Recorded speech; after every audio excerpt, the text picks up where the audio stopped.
The one question and the thing which a lot of people are sort of having to self-examine over the last number of months since this started off is the political capital that Micheál Martin and Simon Harris have invested in Michael Lowry. Yeah. That really does call into a question of judgment, because obviously Micheál Martin back in 2011 said that Michael Lowry should resign his seat in the Dáil after a rogue politician. Yeah, a tribunal of course found that he had conducted himself in a way that was profoundly corrupt.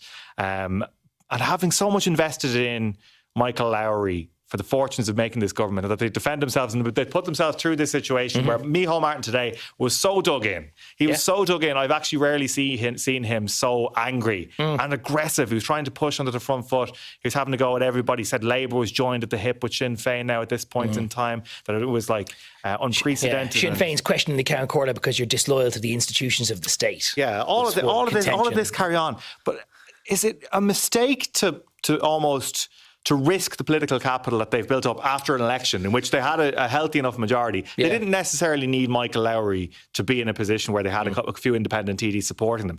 They're risking a lot of goodwill, or any goodwill that is there, because effectively the row is about how tied they are to Michael Lowry. You've heard Cian O'Callaghan, the Social Democrats, today saying, well, what's in the deal? What does he have on you? And that's a familiar retort now at this point. What does this guy have on you guys that you're risking everybody? You're tying yourself to this guy who you have, steadfastly said before shouldn't be in the house in the first place.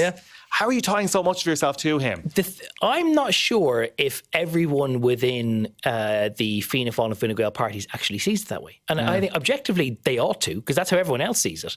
But because it's now been entangled up with speaking rights for the backbenchers as well, they don't see this as going to bat for Michael Lowry. They see it as the Taoiseach and Taoiseach going to bat for them. Yeah. Because if I'm a Fianna Fáil backbencher, I might now get a chance to speak at the Talton Cup version of Leaders' Questions once a year. And that's a forum that I don't have right now, and I'm delighted to have it.